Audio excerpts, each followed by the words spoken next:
skew. Oh, okay.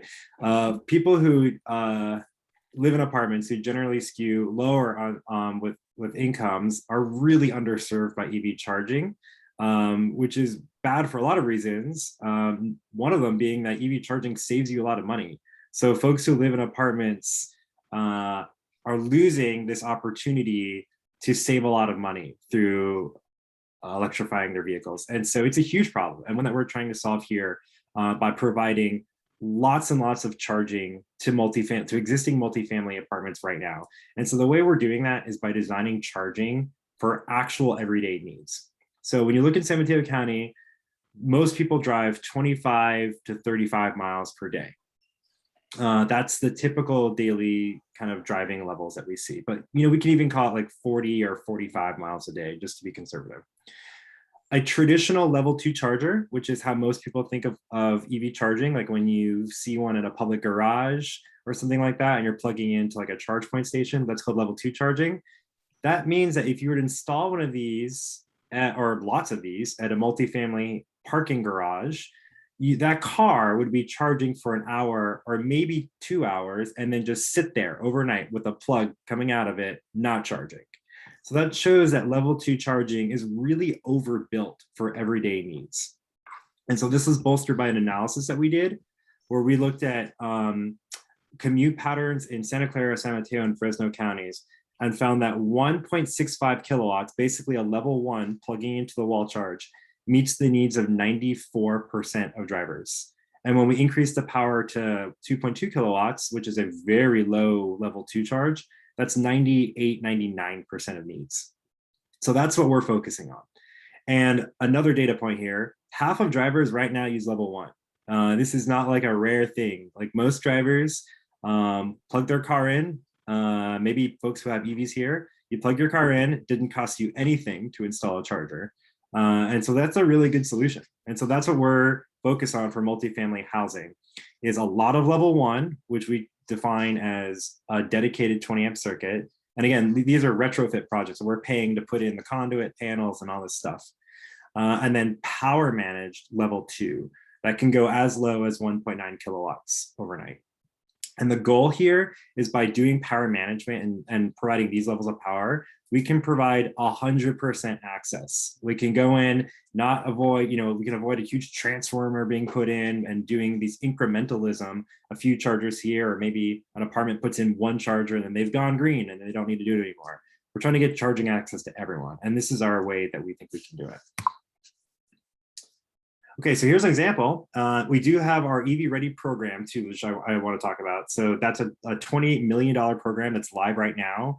If you live in an apartment complex, please apply. We're seeking applications right now. We have received by this point over 100 applications and have done over, I think, 50 designs for projects in San Mateo County. And we're about to get started on construction for a bunch of them. So it's free technical assistance. You don't have to know anything about charging. Your property manager doesn't have to know anything. We will design everything. And so here's an example on the right. This is a real example from our program. It's an apartment building in San Mateo. They said to us, oops, sorry, that's my cat. They said to us, we want to go green. We want to put in one charger for our 17 residents. And we said, that's great. But how about we do, or for 15 units rather. And we said, how about we do 15 level 1 outlets? Everybody has a place to charge where they park. And then we'll put a couple of higher power level 2 chargers for folks that have higher charging needs. And the important thing is, again, charging for all. Everybody's ready to go, so they can go buy an EV and they don't have that barrier of, I don't have a place to charge. Okay, and the last thing I'll talk about is, in addition to the importance of charging, the cars are also, a price point that's higher than normal gas cars for now. And so that's another area that we're working on. So we have a rebate for used electric cars that's live right now. For everyone in San Mateo County, you can get $1,000 off the purchase of a fully electric car by applying on our website. So if you're in the market for a used car, now's a great time. And if you income qualify, you can get up to $4,000 off the purchase of a used car. And you have to apply first. So don't go buy a car and then think it's available. You got to apply first. but a really great opportunity now to make EVs more affordable. Okay, and that is it. Follow us on Twitter and send me an email if you have any follow-up questions.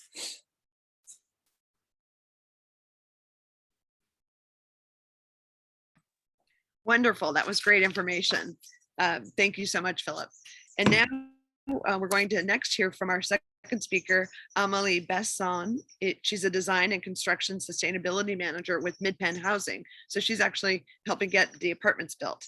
And that's a leading nonprofit developer and manager of affordable housing in Northern California.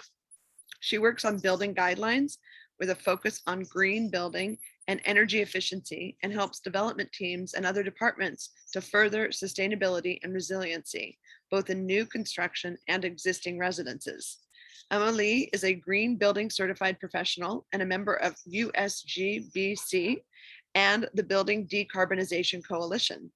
In her free time, you'll find her advocating for a more equitable and sustainable future, or exploring the world, both on land and underwater. So thank you so much for joining us tonight. We look forward to hearing from you about what's new in the world of apartments and EV. Thank you, Kirsten, and thank you for having me tonight. So let me get my share screen started. I think you should see my slides. Yes. Awesome. All right, so I'm gonna start by just letting you know who MidPen Housing is, and then I'll get into what we're doing when it comes to EV charging specifically. So MidPen Housing, we're a nonprofit mission-driven affordable housing developer in the greater Bay Area. In terms of geographic footprint, we go from Santa Rosa in the north to Monterey in the south. We develop, own, manage, and offer services to our residents. Meaning, so yeah, basically we build the buildings and then we keep them for the whole life. We have over 8,000 units that we're managing at the moment, and we have a lot more in the pipeline and a number of projects that are under construction right now. In San Mateo County specifically, because we're originally from San Mateo, Santa Clara County, we have 35 existing properties, and we have 3 residences, 2 of them that you can see here that are under construction right now, and close to 1,000 additional units that are at various stages of pre-development. So I guess we're pretty big. Regarding EV at MidPen and EV chargers at MidPen, we have chargers or 4 locations right now, 3 properties and 1, well, it's a couple chargers, but 1 additional location at our central office in Foster City. And what we're seeing is very low usage at the moment. It's mostly staff. We actually have 1 resident that we're aware of that has an EV, which is great. We're definitely hoping that to see more adoption in the future. In addition to that low usage that we're seeing, we have a couple other challenges that we're facing. Some of them that are shared by all apartment developers and managers, and some that are very specific to affordable housing.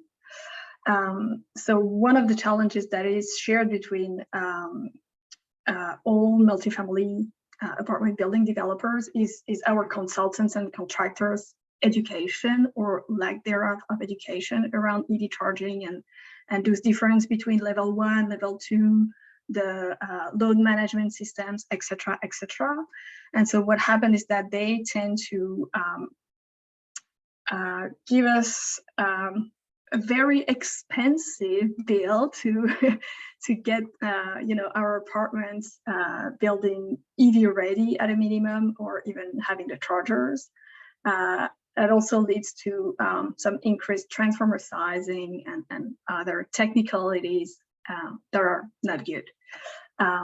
And the thing is, internally, we have limited technical expertise to push back and help drive the design. And so I just want to say here that Peninsula Clean Energy Technical Assistance Program is a great help for us, and we're really happy to have it. We hope that other counties will follow their lead and offer the same kind of assistance. It's been really helpful to us and to some of our peers. And then another challenge that we have that is very specific to affordable housing developers is the fact that funding is competitive at the state level. And so basically we're in a competition with developers in lower cost areas. And you have, what you need to know is that the tiebreaker, so the decisive factor between who, to know who's going to get funding and who's going to be able to build their unit is based on the cost per unit. And so anything that increases our cost per unit makes us less competitive for the spending, which is not helping, obviously.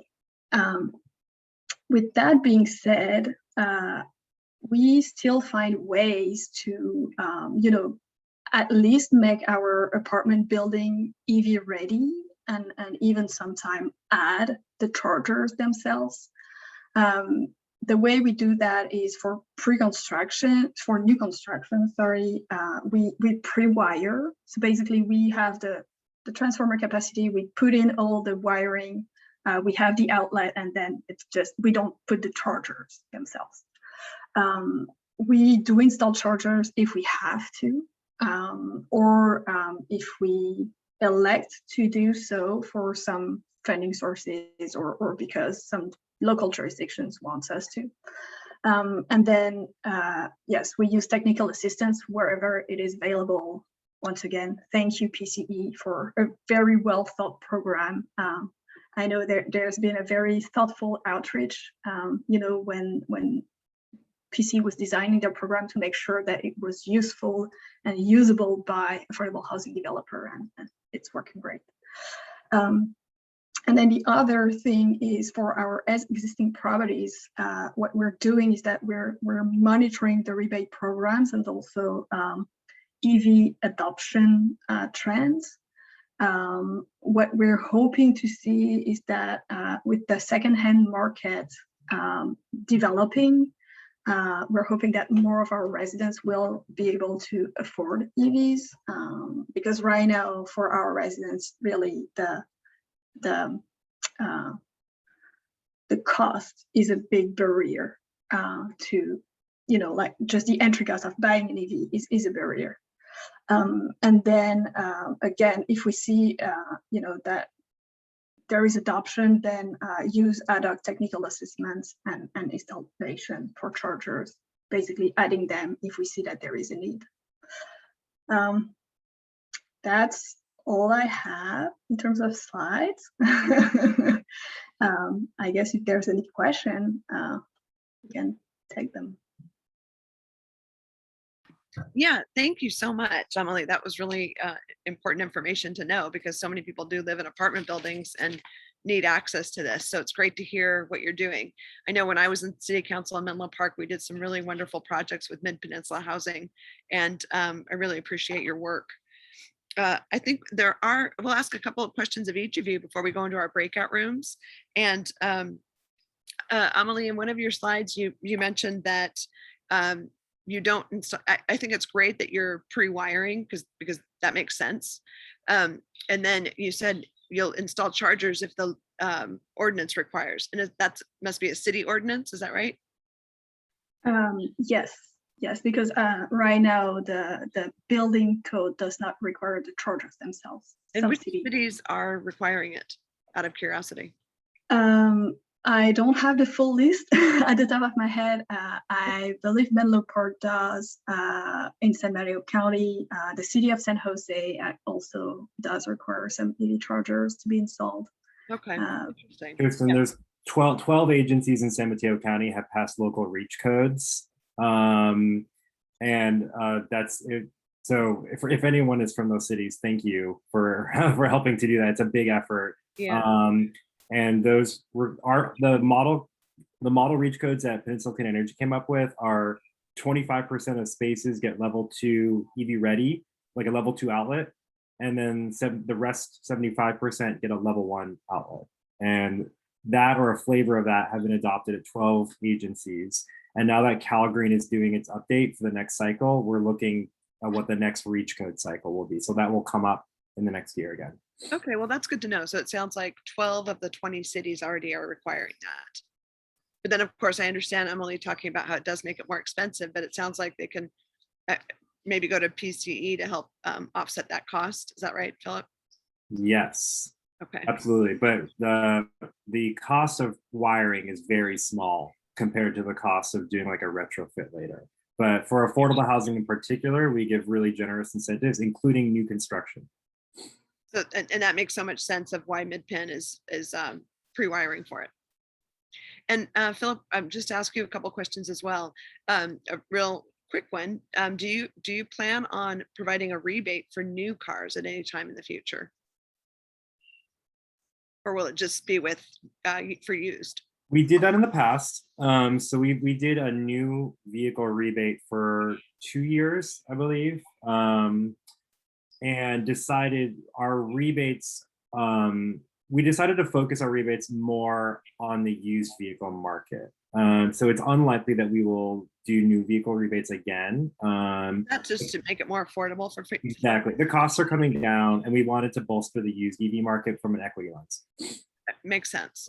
And then also just about when an electrician shows up to look at the building panel and they see that the building panel is maxed out and they can't install an outlet, what are the avenues to deal with this? Well, there's maxed out and then there's really maxed out.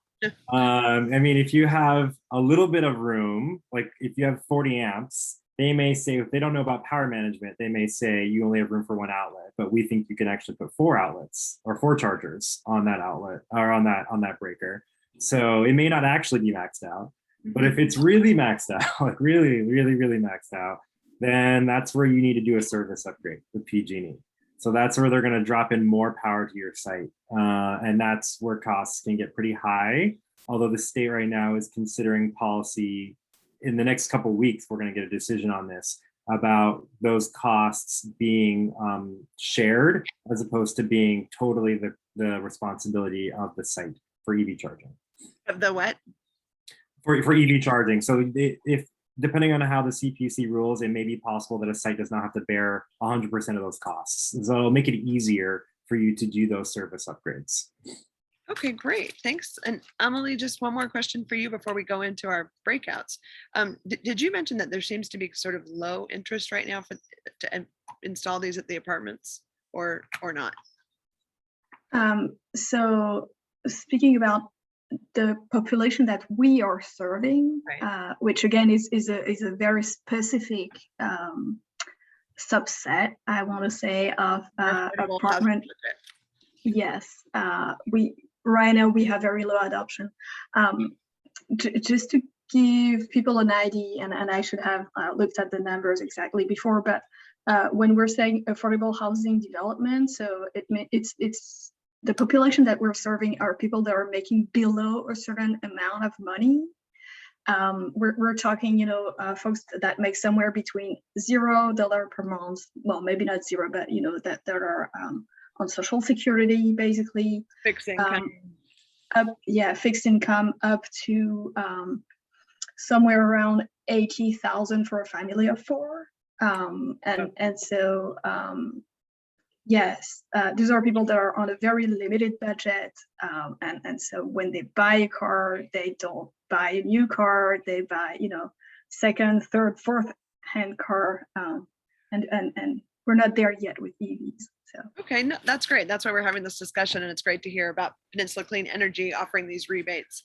Hopefully, a lot of people are hearing about that because it's very useful to help them get an electric vehicle. So now we're going to go into some breakout rooms, and we have a couple of guiding questions you can see here on the screen. Do you think EVs will crash the grid? And what is holding you back beyond cost from purchasing an EV for your next vehicle. So Christine will break us out into some rooms and we'll have a little discussion on this and come back.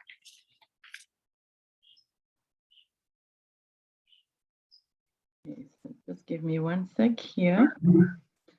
And I'm actually, so it's like 6:10, and I'm actually going to give you about 12 minutes to discuss these questions in the room. So I'm also going to add them here into the chat, so you have them. Whoops.